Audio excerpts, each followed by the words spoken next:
టసేలో పాలపిట్ట వాలగానే ఈల వేసి దోచేశాడే ఓలమ్మో.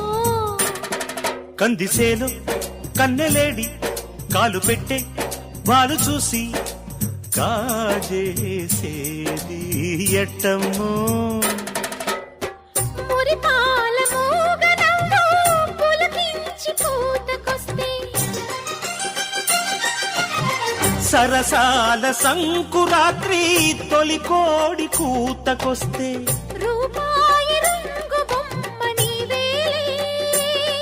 ఎక్కు పెట్టాను ఎటవాలు చూపు, చిక్కు చిక్కాని కొచ్చినేడు రేపు, సుక్కతోడు పక్కతోడు చక్కనోడి మాట చూస్తే